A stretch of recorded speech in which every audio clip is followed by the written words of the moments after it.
Jika agama tiba-tiba menghilang dari dunia ini, apakah moralitas masih bisa bertahan? Apakah manusia masih bisa membedakan mana yang benar dan salah tanpa kitab suci sebagai panduan? Ini adalah perdebatan panjang yang sudah terjadi selama berabad-abad. Di satu sisi, banyak yang percaya bahwa tanpa agama, manusia akan kehilangan arah moral. Tapi di sisi lain, ada juga yang berpendapat bahwa etika bisa berdiri sendiri tanpa perlu campur tangan agama. Jadi, mana yang benar? Apakah moralitas bergantung pada agama, atau bisa eksis dalam dunia yang sepenuhnya sekuler? Mari kita kupas tuntas dalam pembahasan ini. Bagian 1. Apa itu moralitas dan mengapa kita membutuhkannya? Bayangkan sebuah dunia tanpa aturan moral. Tidak ada kesepakatan tentang apa yang benar dan salah. Orang bebas melakukan apa saja sesuai keinginannya. Bisakah masyarakat bertahan dalam keadaan seperti itu? Moralitas adalah fondasi yang menjaga keseimbangan dalam kehidupan sosial. Secara sederhana, moralitas adalah seperangkat nilai yang menentukan mana yang dianggap baik dan mana yang dianggap buruk dalam suatu masyarakat. Tapi pertanyaannya, dari mana moralitas berasal? Ada dua pandangan utama tentang asal-usul moralitas. 1. Moralitas dari Tuhan. Banyak agama, termasuk Islam, percaya bahwa moralitas berasal dari Tuhan. Segala sesuatu yang benar dan salah sudah ditetapkan oleh wahyu ilahi. Dalam Islam, misalnya, Al-Quran dan hadis memberikan pedoman moral yang jelas. Mencuri itu salah bukan karena mayoritas orang menganggapnya demikian, tapi karena Allah melarangnya. Jadi, dalam pandangan ini, moralitas bersifat absolut, tetap, dan tidak berubah seiring waktu. 2. Moralitas dari manusia. Kaum sekularis berpendapat bahwa moralitas tidak perlu bersumber dari Tuhan.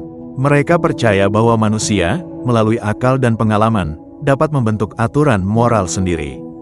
Misalnya, kita tahu bahwa membunuh itu salah bukan karena perintah Tuhan, tapi karena itu merusak kehidupan sosial. Moralitas berkembang seiring sejarah dan budaya, sehingga bersifat lebih fleksibel dan kontekstual. Tapi mana yang lebih bisa diandalkan? Moralitas yang tetap dan mutlak dari agama, atau moralitas yang berubah sesuai zaman dan pemahaman manusia? Jawabannya akan kita bahas lebih dalam di bagian berikutnya. Bagian 2. Moralitas dalam Islam, aturan dari Tuhan atau rasionalitas. Moralitas dalam Islam bukan sekadar membedakan antara baik dan buruk, tetapi juga merupakan bagian dari ketaatan kepada Allah. Seorang Muslim berbuat baik bukan hanya karena itu bermanfaat bagi sesama, tetapi juga karena itu adalah perintah ilahi. Islam mengajarkan bahwa kehidupan manusia memiliki tujuan yang lebih tinggi, yaitu menjalankan amanah sebagai khalifah di bumi dan menaati aturan yang telah ditetapkan oleh Sang Pencipta. Namun, dari mana sebenarnya moralitas dalam Islam bersumber? 1. Sumber moral dalam Islam. Moralitas dalam Islam memiliki dasar yang kuat, berasal dari wahyu dan pemikiran ulama. Ada 3 sumber utama yang menjadi pedoman.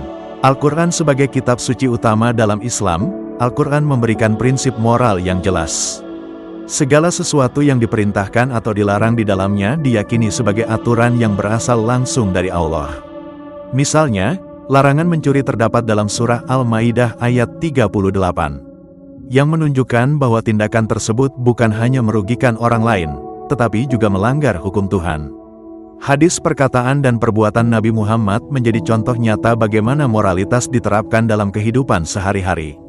Nabi tidak hanya menyampaikan wahyu, tetapi juga mempraktikkan ajaran moral Islam dalam kesehariannya. Contohnya, dalam hadis riwayat Muslim, Nabi bersabda bahwa sebaik-baik manusia adalah yang paling bermanfaat bagi orang lain. Ini menunjukkan bahwa moralitas Islam menekankan kepedulian sosial. Ijtihad. Seiring berkembangnya zaman, ulama menggunakan ijtihad untuk menginterpretasikan ajaran Islam dalam menghadapi persoalan moral modern.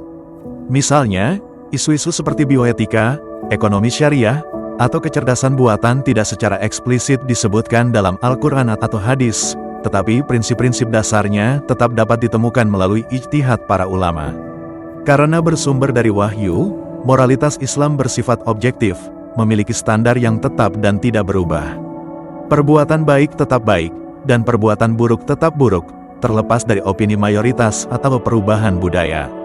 2. Rasionalitas dalam etika Islam. Namun, apakah Islam hanya mengandalkan wahyu sebagai dasar moralitas?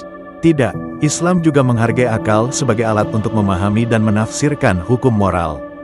Dalam filsafat Islam, akal bukan hanya digunakan untuk memahami ilmu pengetahuan, tetapi juga untuk memahami prinsip moral yang telah ditetapkan oleh wahyu. Beberapa pemikir besar Islam seperti Al-Farabi, Ibnu Sina, dan Al-Ghazali menekankan bahwa akal dan wahyu harus berjalan beriringan. Mereka percaya bahwa meskipun wahyu memberikan pedoman moral yang tetap, manusia tetap perlu menggunakan akalnya untuk menerapkannya dalam konteks kehidupan yang terus berkembang. Misalnya, Islam mengajarkan keadilan sebagai prinsip moral yang utama. Namun, bagaimana keadilan diterapkan dalam sistem hukum, ekonomi, atau teknologi saat ini bisa berbeda-beda. Disinilah peran akal dalam memahami dan mengadaptasi nilai-nilai Islam dalam kehidupan modern. Jadi, moralitas dalam Islam tidak hanya soal kepatuhan pada aturan, tetapi juga melibatkan pemahaman rasional terhadap nilai-nilai tersebut. Bagian 3. Moralitas sekuler bisa berdiri tanpa agama. Sekarang, mari kita beralih ke perspektif sekularisme. Apakah moralitas masih bisa eksis tanpa agama? Bagi para filsuf sekuler, moralitas tidak berasal dari Tuhan, tetapi muncul dari pengalaman manusia dan akal budi. Mereka percaya bahwa manusia bisa menentukan sendiri mana yang benar dan salah berdasarkan rasionalitas dan kesepakatan sosial. Ada beberapa teori moral sekuler yang terkenal, di antaranya 1. Etika utilitarianisme moralitas berdasarkan manfaat. Jeremy Bentham dan John Stuart Mill mengembangkan teori utilitarianisme, yang menyatakan bahwa tindakan dianggap baik jika menghasilkan manfaat terbesar bagi orang terbanyak. Prinsipnya adalah, the greatest happiness for the greatest number. Contohnya, membantu korban bencana dianggap moral karena mengurangi penderitaan banyak orang, bukan karena perintah Tuhan. Dengan kata lain, moralitas diukur dari dampaknya terhadap kebahagiaan manusia. 2. Etika deontologi kewajiban moral universal. Immanuel Kant berpendapat bahwa moralitas harus bersifat universal dan tidak tergantung pada konsekuensi. Menurutnya, ada aturan moral yang berlaku bagi semua manusia, terlepas dari hasil akhirnya. Contohnya, berkata jujur itu baik bukan karena menguntungkan, tetapi karena itu adalah kewajiban moral yang harus ditaati oleh semua orang. 3. Etika eksistensialisme moralitas dari kebebasan individu. Jean-Paul Sartre, seorang filsuf eksistensialis, menolak gagasan bahwa moralitas harus berasal dari Tuhan atau aturan eksternal. Baginya, manusia bebas menentukan moralitasnya sendiri. Menurut Sartre, setiap individu bertanggung jawab atas nilai-nilai moral yang ia ciptakan. Misalnya, seseorang memilih untuk berbuat baik bukan karena takut dosa, tetapi karena ia merasa bertanggung jawab atas pilihannya sendiri. Dari sini, kita melihat bahwa kaum sekuler berusaha membangun moralitas tanpa agama. Tapi pertanyaannya, apakah moralitas yang berubah-ubah ini cukup kuat untuk menjaga manusia tetap bermoral? Bagian 4. Tantangan moralitas tanpa agama. Jika moralitas tidak berasal dari Tuhan, apakah itu berarti manusia bisa menentukan sendiri apa yang benar dan salah? Jika moralitas hanya bergantung pada kesepakatan sosial, apakah segalanya bisa dibenarkan? 1. Relativisme moral. Apakah segalanya bisa dibenarkan? Dalam dunia sekuler, ada konsep relativisme moral, yaitu keyakinan bahwa moralitas tidak bersifat mutlak, melainkan bergantung pada budaya, waktu, dan perspektif masing-masing individu atau kelompok. Misalnya, di satu negara poligami dianggap sebagai praktik yang wajar, sementara di negara lain hal itu dikecam sebagai tindakan tidak etis.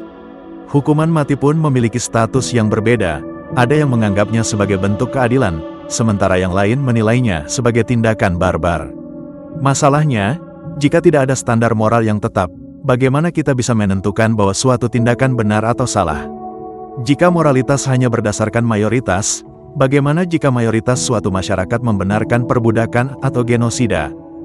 2. Krisis moral di masyarakat sekuler.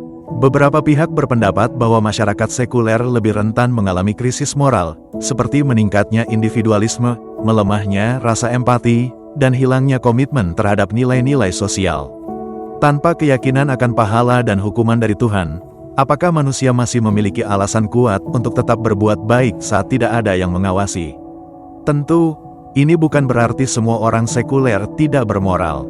Banyak orang baik yang tidak beragama.